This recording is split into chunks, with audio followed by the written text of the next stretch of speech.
উপজেলা শাখা কর্তৃক আয়োজিত আজকের এই প্রতিনিধি সম্মেলনের সংগ্রামী সভাপতি উপস্থিত আছেন ইসলামী আন্দোলন বাংলাদেশের চরমনাই পীর সাহেব কর্তৃক মনোনীত কুড়িগ্রাম সদর আসনের এমপি পদপ্রার্থী জনাব আলহাজ হযরত মাওলানা নূর মোহাম্মদ বক্স সাহেব, বাংলাদেশের মধ্যে অন্যতম একজন শ্রেষ্ঠ আলেমে দ্বীন।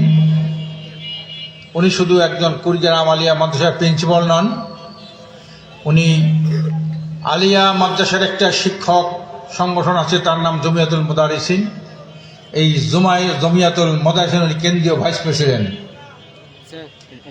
আজকে হাজার হাজার ছাত্র তার বিভিন্ন অঞ্চলে, বাংলাদেশের প্রত্যন্ত অঞ্চলে ছড়িয়ে ছিটিয়ে আছে। কুড়িগ্রামে বিভিন্ন, যেটা বললেন আমাদের এমপি প্রার্থী সাহেব, যে সমস্ত মসজিদ, মাদ্রাসায়, শিক্ষা প্রতিষ্ঠানে, কলেজে, ইউনিভার্সিটিতে তার ছাত্র বিসিএস আছে, মেডিকেলে আছে, বিভিন্ন জায়গায় তার ছাত্ররা ছড়িয়ে পড়েছে। অনেক ছাত্র ভাই আমায় কথা বলেছে যে আমরা কিন্তু এবার হুজুরের পক্ষে আল্লাহর রহমতে জান মাল দিয়ে আমরা তার পক্ষে কাজ করব। আমরা চাই কুড়িগ্রামবাসীর ভাগ্যের পরিবর্তন করতে চাই, কুড়িগ্রামকে একটা উন্নত জেলায় পরিণত করতে চাই। সেটা করতে হলে একজন সৎযোগ্য, দক্ষ, আল্লাহ ভীরু নেতার প্রয়োজন। আজকে উনি আমাদের মাঝে বসে আছেন।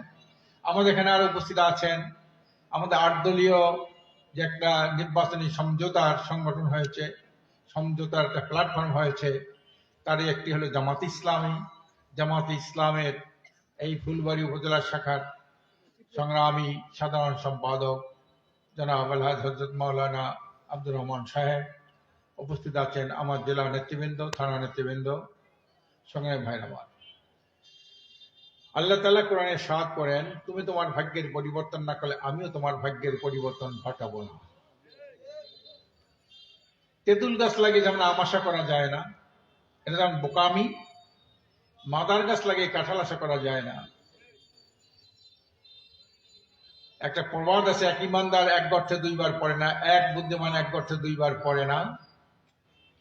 আজকের আমরা কিন্তু অনেকবার এই গর্তে পড়েছি। 53 বছরের মধ্যে আমরা অনেকবার গর্তে পড়েছি, কি বলেন ঠিক না? মানুষ আমরা অনেক ধোঁকা খেয়েছি, দেশের জনগণ বারবার ধোঁকা খেয়েছে। আর যারা ক্ষমতায় ছিল তারা কিন্তু বারবার জাতিকে ধোঁকা দিয়েছে। কেউ বলছে আমরা এই দেশটাকে একটা সোনার বাংলায় পরিণত করব। বেশ ভালো, সোনার বাংলা। সোনার বাংলার পরিণত করবেন। সোনার বাংলার যিনি প্রস্তাবক উনি বললেন, দুঃখ করে বললেন, সারা দুনিয়ায় পাই সোনার খনি, হীরার খনি, তেলের খনি, আমি পেয়েছি সোরের খনি। সোরের খনি দিয়ে কিন্তু এদেশের রাজনীতি শুরু, কি বোঝেন নাই? আজকের এরপরে যারা ক্ষমতা আসলো তারা দেশটাকে দুর্নীতিতে 5 বার বিশ্ব চ্যাম্পিয়ন বানিয়েছিল। মানে এদের রাজনীতি হলো দুর্নীতি করা, জনগণের অধিকার খর্ব করা, জনগণের অর্থ আত্মসাৎ করা, দেশের স্বার্থ চুরি করে বিদেশে টাকার পাচার করা। লক্ষ লক্ষ কোটি টাকা তারা বিদেশে পাচার করেছে। যে দেশের মানুষ, অধিকাংশ মানুষ এই মধ্যবিত্ত, নিম্নবিত্ত, দরিদ্র শ্রেণীর মধ্যে পরিগণিত, সেই দেশের টাকা চুরি করে। এই দুর্নীতির কারণে বিদেশিরা দেশে কোনো বিনিয়োগ করতে চায় না। বিনিয়োগ কর্মী রাষ্ট্রেরা এই মন্ত্রী এমপিরা খেয়ে ফেলবে সব টাকা, এই জন্য ওরা করতে চায় না। সংগ্রামী ভাইয়ের আমার, বাংলাদেশের একটা কলঙ্কিত দেশে পরিণত করেছে। বিশ্বের দরবারে বাংলাদেশে কোনো ভাবমূর্তি বলতে কিচ্ছু নাই। সংগ্রামী ভাইয়ের আমার, ভোট ডাকাতি, মানুষ যেটা একটা ভোটাধিকার, এটাকে তারা হরণ করেছে। গণতন্ত্র গণতন্ত্র চিল্লাইতেছে তারা, গণতন্ত্রের কবরচনা করেছে এই দলগুলি। দিনের পর রাতে করেছে, এককভাবে নির্বাচন করেছে, সবাই করেছে। যারা ক্ষমতায় ছিল তারা এই জাতির সাথে গাদ্দারি করেছে। সংগ্রামী ভাইয়ের এই পরিবর্তনের লক্ষ্যে আল্লাহ রসুম রহমত মেহেরবাণীতে 5ই আগস্টের বিপ্লবোত্তর পরিবর্তনে জনগণের মধ্যে একটা আশাকাঙ্ক্ষার সৃষ্টি হয়েছে যে আমরা আর ধোঁকায় পড়তে চাই না, আমরা আর কোনো দুর্নীতিবাজকে ক্ষমতায় নিতে চাই না, আমরা কোনো চাঁদাবাজকে ক্ষমতায় নিতে চাই না, দখলদারিত্বদেরকে ক্ষমতায় নিতে চাই না, বিদেশি দালালদের ক্ষমতায় নিতে চাই না। এটা কি? আপনি দেশের জনগণের জন্য রাজনীতি করবেন আর বিদেশের দালালি করবেন? কাদের দালালি করেন আপনি? আমার দেশকে মরুভূমিতে পরিণত করেছে। তারা তারা অনেক বড় রাষ্ট্র, কিন্তু তারা আমার পানিতে মেরে, বন্যার সময় পানি ছেড়ে দিয়ে ডুবাইয়ে মারে, আর খরার দিনে পানি বন্ধ করে আমার দেশকে মরুভূমিতে পরিণত করে। তাদের দালালি করবে না আপনি। আর একটা বড় শয়তান, বিশ্ব শয়তান, মানবতার বড় শত্রু ইসরায়েলের মাধ্যমে ফিলিস্তিনের উপরে যে নির্মম নির্যাতন, কষাঘাত বর্বরতম, সেই দেশের দালালি করে তারা এই ক্ষমতায় যাওয়ার জন্য। আপনারা জানেন, বাংলাদেশে কোন কোন দল ভারতের দূতাবাসের মিটিং করতো, ডাকলেই হইতো। কেউ কেউ আবার আমেরিকার দূতাবাসে মিটিং করতো। লজ্জা! জনগণের স্বার্থ চিন্তা করে কিন্তু তারা রাজনীতি করে না। এই দালালদেরকেও আর এই দেশে জনগণ ক্ষমতায় দেখতে চায় না। এই জন্য আমরা একটা দল ঐক্যবদ্ধ হয়েছি। বাক্য একটা হবে, ওয়ান বক্স সিস্টেম। আর বিভেদ নয়, বিভক্তি নয়। তুমি যদি বিভক্তি করো কি হবে? মুসলমানদের অবস্থা কি হবে? দেশে একটা তৃতীয় বিশ্বযুদ্ধ শুরু করে দিল।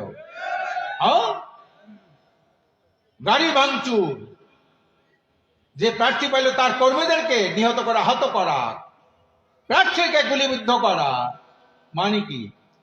আমি বললাম, ভাই, তোমাদের এই নমিশনটা তো কেউ দেয়, অন্য কেউ দেয় নাই।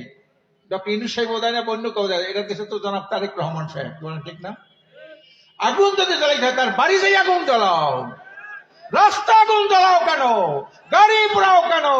গাড়ির ড্রাইভারকে মারো কেন? আজকে এই অবস্থা থেকে জাতি পরিত্রাণ চায়। আমরা চাই না, সবাই কি বলেন ঠিক না? আজকে একটি দল আমাদের নির্বাচনী সমঝোতা, এইটা হয়েছে, হবে, থাকবে। এটা কেউ পরিবর্তন করতে পারবে না। আমরা যে অনেক অঞ্চল আছে, যে অঞ্চলে জামাত ইসলামের কাজ বেশি, শক্তি বেশি, আমরা ওখানে নাক গলাইতে যাব না। সাতক্ষীরায় জামাতের ঘাঁটি আছে, বগুড়ায় ঘাঁটি আছে, রাজশাহীতে ঘাঁটি আছে, তাদের গাইবান্ধায় ঘাঁটি আছে। এখানে আমরা নাক গলাইতে যাব না। এখানে ওনাদের প্রার্থী থাকবে। আমাদের যেখানে অঞ্চল আছে, বরিশাল আছে, কুড়িগ্রাম আছে, পটুয়াখালী আছে, পিরোজপুর আছে, ভোলা আছে, সেখানে আমাদের পার্টি লাগবে। কি বলে ঠিক না? এটা না করলে তো নির্বাচনী সমঝোতা হবে না। আরেকটা সুবিধা হলো, যেখানে যে দলের এমপি প্রার্থী থাকবে, অন্য দলের সেখানে উপজেলার প্রার্থী থাকবে। খালি এই এমপি পর্যন্ত এই সমঝোতা শেষ না। এই সমঝোতা থাকবে উপজেলায় পর্যায়ে, সমঝোতা থাকবে ইউনিয়ন পর্যায়ে, ওয়ার্ড পর্যায়ে, মেম্বার, চেয়ারম্যান, উপজেলা চেয়ারম্যান পর্যন্ত সমঝোতার ভিত্তিতে আমরা আগে একটা সুশাসন কায়েম করতে চাই, দুর্নীতি দুঃশাসন মুক্ত, এটি সুখী সমৃদ্ধ কল্যাণ রাষ্ট্র প্রতিষ্ঠা করতে চাই। মনে করি না যে এমপি, আমি এমপি না পাইলে আমার কি হইলো, আমার দলে কি হইলো, আমরা উপজেলা চেয়ারম্যান হবে। জামাত যেখানে এমপি প্রার্থী হবে সেখানে আমাদের উপজেলা চেয়ারম্যান হবে, আমাদের সেখানে এমপি হবে, জামাতের সেখানে উপজেলা চেয়ারম্যান হবে। 10টা ইউনিয়ন আছে, একটা উপজেলা মনে করেন বা 5টা আছে, সেইখানে কার কোন ইউনিয়নে কাজ বেশি, ওইখানে উনি চেয়ারম্যান হবে। আমরা সবাই তার পক্ষে কাজ করব। খালি একজন এমপি হলে তো, উপজেলার চেয়ারম্যান যদি খারাপ হয়, ইউনিয়নের চেয়ারম্যান যদি খারাপ হয়, তাহলে এমপি কোন কাজ করতে পারবে? পারবে না। এই জন্য প্রিয় ভাইরা আমার, আজকের যে জনগণের মধ্যে একটা জাগরণ তৈরি হয়েছে, জনগণের প্রত্যাশা সকল ইসলামী দল ঐক্যবদ্ধ ভাবে নির্বাচন করুন। আমরা এবার ইসলামকে রাষ্ট্রীয় ক্ষমতায় দেখতে চাই। এই জনগণের প্রত্যাশা পূরণে কেউ যদি ব্যাঘাত সৃষ্টি করে, জনগণ তাদের পিঠের চামড়া খুলে দেবে। রাজনীতি আর এদেশে করতে হবে না। জনগণ ভালো, জনগণ যারা ভালোবাসে 14 হাত মাথার উপর উঠায়, জনগণ যারা ভালোবাসে না 14 হাত মাটির নিচে দাবিয়ে দেয়। কি বলেন ঠিক না? আমান খারাজা খারাজা কুল্লাহা, আমান দাখালা দাখালা কুল্লাহা।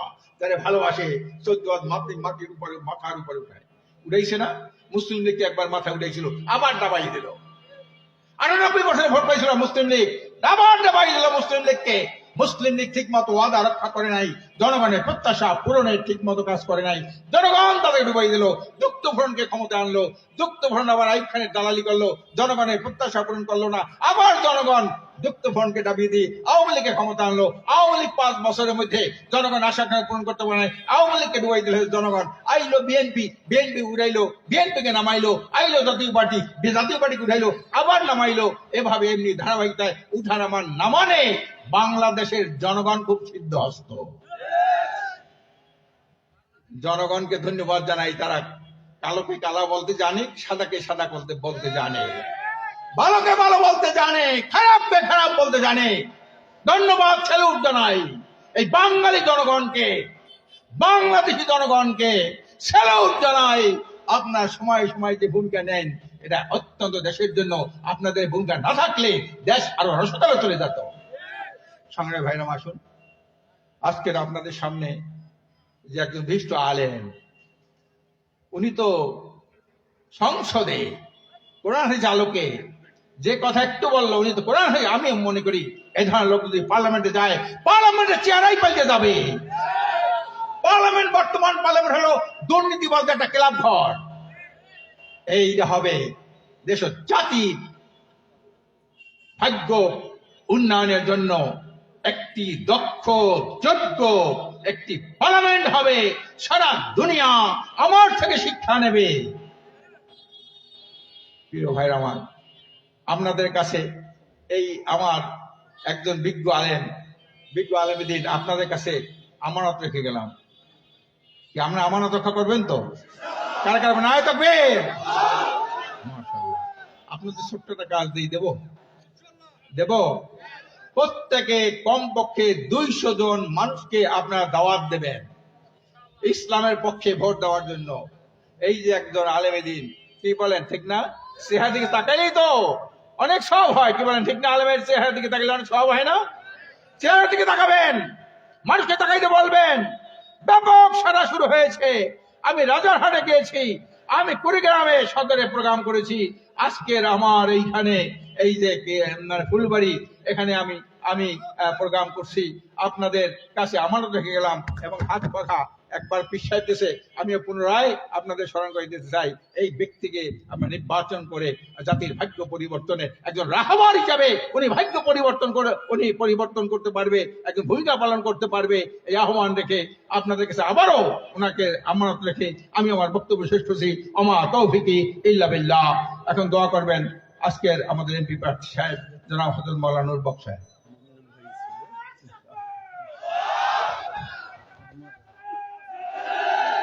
اللهم صل على سيدنا ونبينا وحبيبنا شفيعنا مولانا محمد صلى الله عليه وعلى آله وصحبه وسلم. اللهم آمين. ربنا آتنا في الدنيا حسنة وفي الآخرة حسنة وقنا عذاب النار. ربنا اغفر لنا ولإخواننا الذين سبقونا بالإيمان ولا تجعل في قلوبنا غلا للذين آمنوا ربنا إنك رؤوف رحيم. রব্বুল আলামিন, আজকের এই ওয়ার্ড প্রতিনিধি সম্মেলন ফুলবাড়ি উপজেলার 6টি ইউনিয়ন থেকে যারা এসেছেন, আল্লাহ আমাদের এই 7টি দল যে জোটে একত্রিত হয়েছে, আল্লাহ তাদের ঐক্যকে অটুট রাখুন। আল্লাহ 53, 54 বছর 90, 95 ভাগ মুসলমান, আমরা কোরআনকে আইনে পরিণত করতে পারি নাই, সংসদে পারি নাই। এটা আমাদের কসুর, আপনি মাফ করবেন। সামনের সংসদকে কোরআনের সংসদ হিসেবে কবুল করবেন। আল্লাহ সারা দেশের দল মত নির্বিশেষে সবাইকে ইসলামের পক্ষে কাজ করার তৌফিক দান করুন। আল্লাহ এই দেশ ও দেশবাসীর উপর রহম করুন। সমস্ত আপদ বিপদ বালা মুসিবত থেকে হেফাজত করুন। কুড়িগ্রামের দরিদ্র পীড়িত মানুষের উপর রহম করুন। আল্লাহ তাদের বেকারত্ব দূরীকরণ, নদী ভাঙ্গন রোধ, সুশিক্ষা সুচিকিৎসার ব্যবস্থা করার জন্য আমরা দায়িত্ব নিতে চাই। আল্লাহ আপনি আমাদের সেই তৌফিক দান করুন। আল্লাহ আমাদেরকে জনসেবক হিসেবে কবুল করুন। কুড়িগ্রামের উন্নয়নে ভূমিকা রাখার তৌফিক দান করুন। আমাদের জিন্দেগির গুনাহ খাতা মাফ করুন। আল্লাহ ফুলবাড়ি ইউনিয়ন উপজেলাবাসীকে মাফ করুন, যারা কবরস্থ হয়েছে সবাইকে মাফ করুন। সাল্লাল্লাহু আলাইহি ওয়া আলা আলিহি ওয়া সাহাবিহি আজমাইন। আমিন সুম্মা আমিন বিরহমাতিকা ইয়া আরহামার রাহিমিন।